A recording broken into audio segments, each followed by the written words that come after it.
Lashes. Balthazar let one of his walking carcasses lapse from his control. Let's ferry them back. Wait!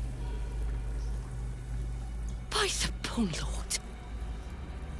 It's you! I thought I'd never see you again. I wanted to keep you for myself, but they shipped you away.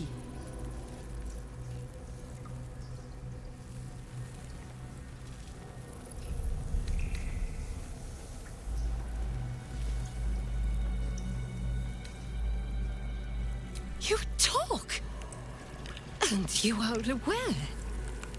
How is that possible? Oh, but what an arresting voice you have. You're not supposed to be here, Special One. That's not right. But I don't want to damage you. You were my very first, after all. I learned everything about the parasites from you. I remember finding you close to death. Beaten black and blue on the floor of this sanctum. It must have been a few hours after the tadpole was placed in your skull. How you got here was a total mystery. But I stitched you up just enough to keep you alive, then placed you within your crib. I kept you as mine until you were needed by our superiors. We had such a close bond. I opened you up endlessly with my scalpels and got lost in your insides.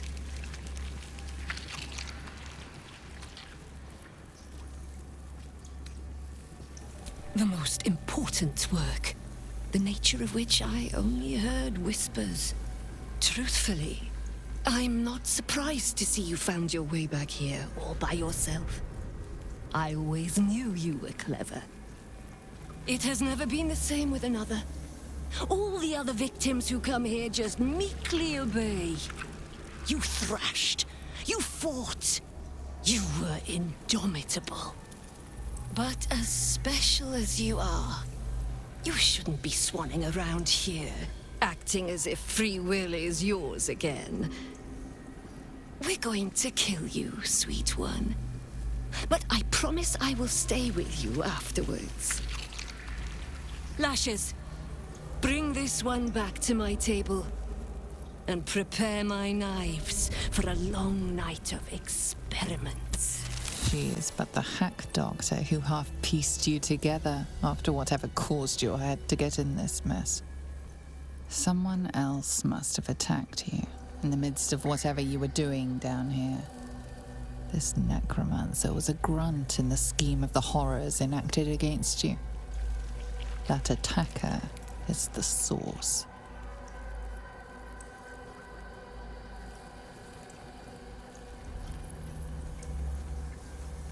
In the heart of all these membranes, there was a dagger awaiting you all along. But from who? Your stomach churns around and around. The bile within is unsettled. Each moment brings a new surge. Your companions sleep like blissful lumps of meat.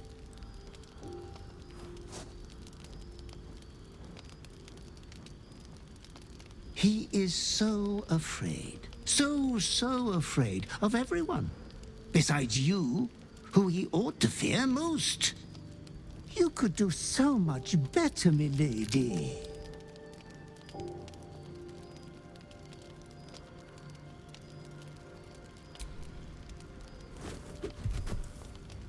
I won't lay so much as a talon on him. I wouldn't rob you of that delight. Your clever mind is penning tragedy as we speak. Your repressed urge yearns to kill. And kill you will. Tonight, the moment you close your eyes, your favorite person will be brutalized.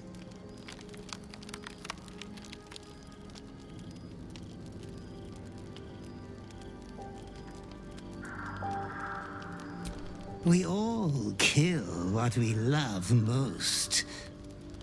In time.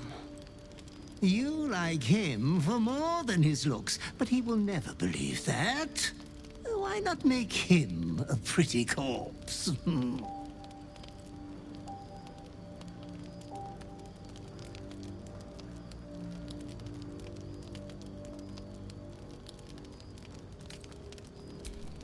You are wrong to consider another your equal. It is my duty to ensure you are making the right decisions, Master. There was much disappointment at your reluctance to kill the little Moon Maiden. You could kill this one deliberately. I'm sure it will be considered a great show of goodwill. The tithe could still be yours.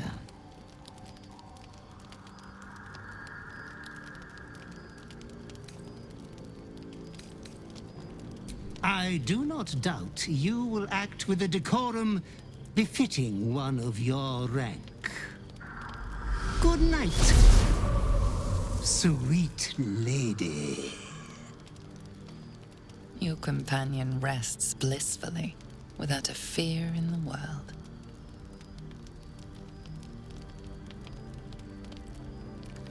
As your hand approaches his body, it wavers. It longs to close around his throat.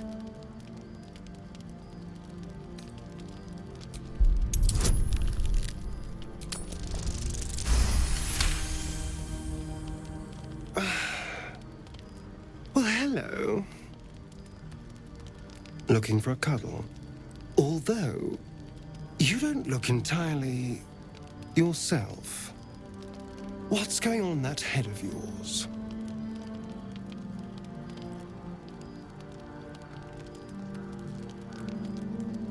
All right. Talk quickly, then. As you tell your story, fatigue fills your body. Your head swims with the worst headache you've known.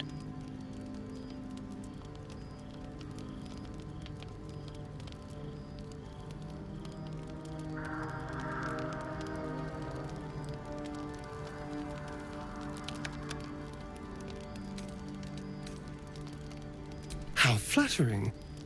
And disturbing. You could have talked to me before things got murderously bad, you know. We are technically in this together. Whatever it is that's controlling you, we can fight it. I know that better than anyone. Suddenly you become drowsy. Your vision blurs and floods with yellow bile, and you faint in a dizzy blur.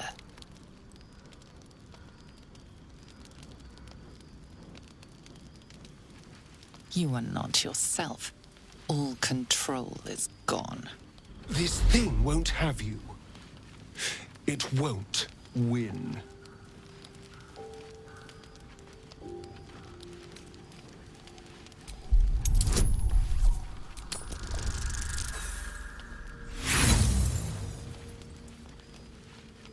Your jaw convulses, and you almost bite off your own tongue.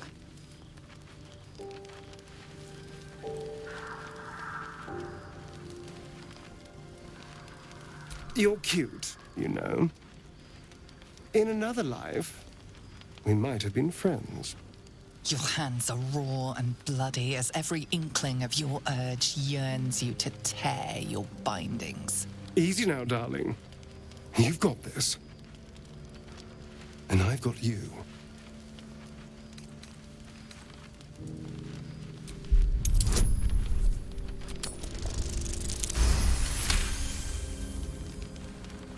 You'd do the same to me.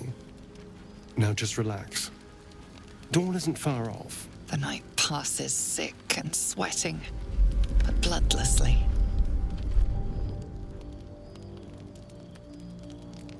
You once again inhabit your own mind.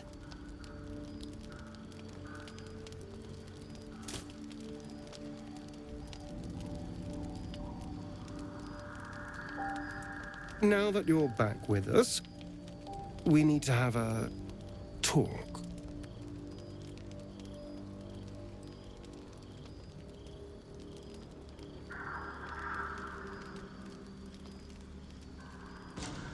You're not alone in this. None of us are. We can even compare notes if you like.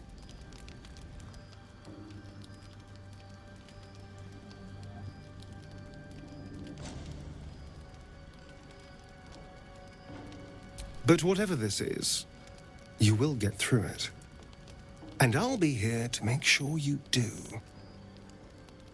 Anyway, it's a brand new day. I'm sure we'll find lots of people for you to kill. Good morning. Thank you for not killing me the other night.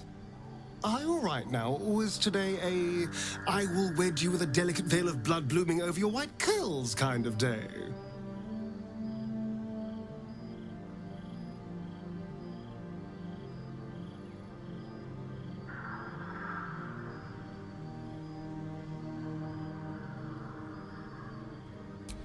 I'm also worried about me, but I seem to somehow be worried about you more. You give me something to care for, and that's worth the peril.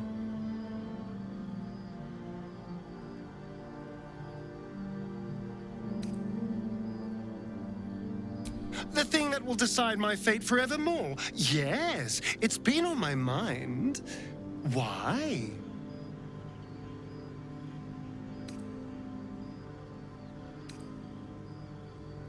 Well, of course I've thought about it.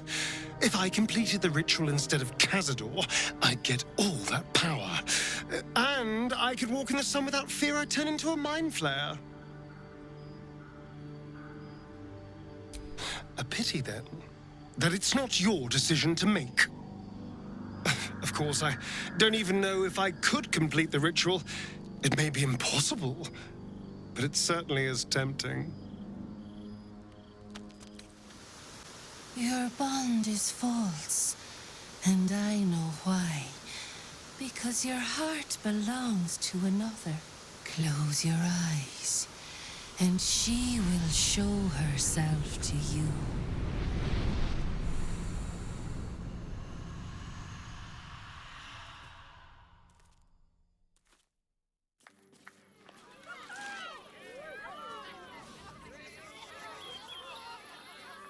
Look at it, come crawling home, hands stained with the Bone Lord's soot.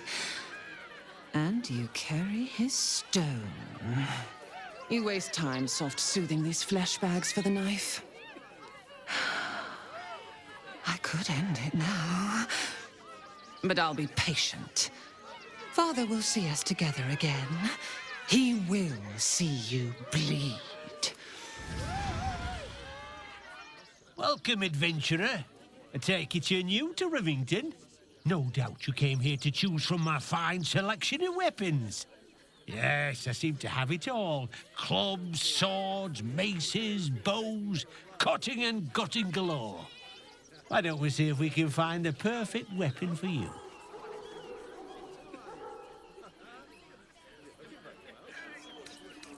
Wonderful, but patience is a virtue. I provide a personalized service for my customers to make sure the weapon I choose is the perfect fit. Tell me, how do you like to kill?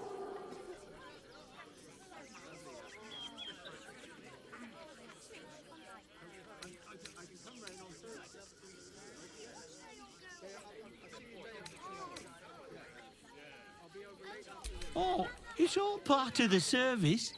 Everybody answers. Go on. Tell me how you kill.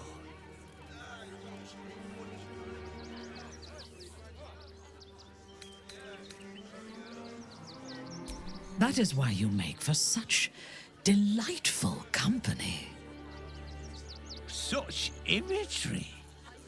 You are an artist with a weapon in your hand. I can tell. And when you kill someone, what do you feel?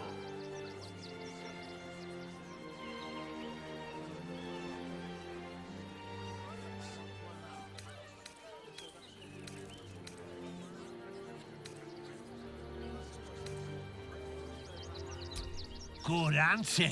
To kill is the closest thing to knowing the power of the gods themselves. One more question, if you'll humor me. Do you think you could turn your weapon on those closest to you?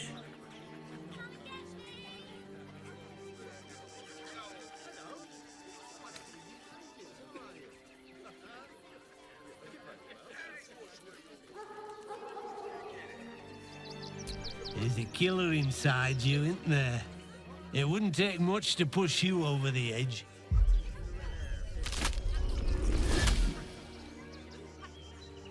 I see how you slither closer, belly dragging in the filth. Father is laughing at you. I've been watching, waiting, seeing how you lead your lamb, skipping to the slaughter.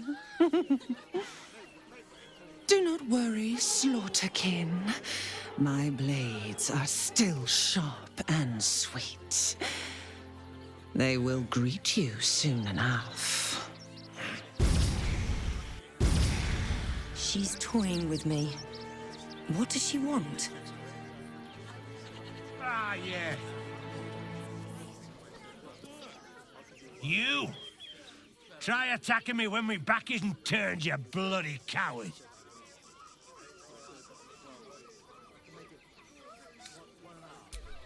I don't need to. I know what you did, whacking me over the head. Near caved me skull in. I'm gonna knock that smirk right off your face.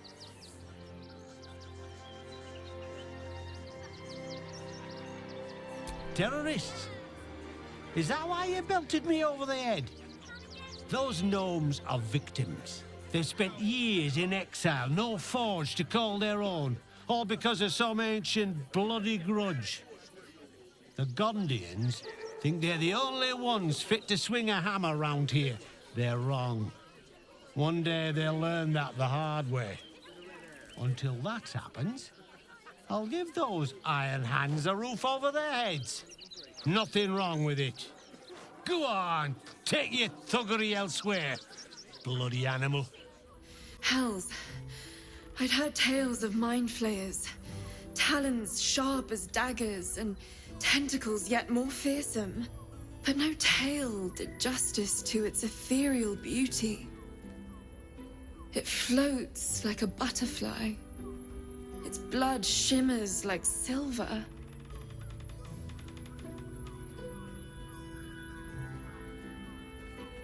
How could I help it? I don't regret its death.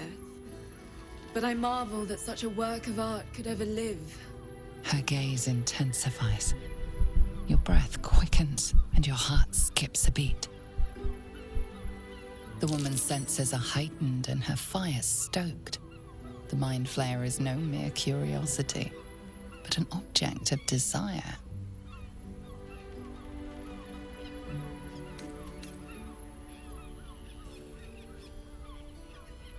Oh, I don't need it to desire me back. That's wholly unimportant. But perhaps there are other flavors that might satisfy my palate.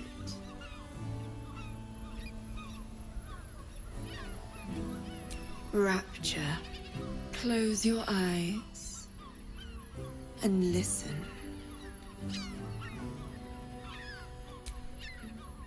You see only darkness. Her voice shines through it, warmer than the sun, yet cooler than night. The all-being. Here, there is no suffering. Here, you want for nothing. Here, you are anything. You have one word. Tell me, what will you be?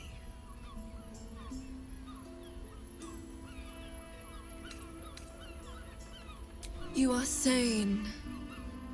Time dances on in sequence. The winding path of time evens and becomes straight. With a quiet head, you can once again hear the song of the birds and the wind in the grass. You pluck a flower, and it does not bleed.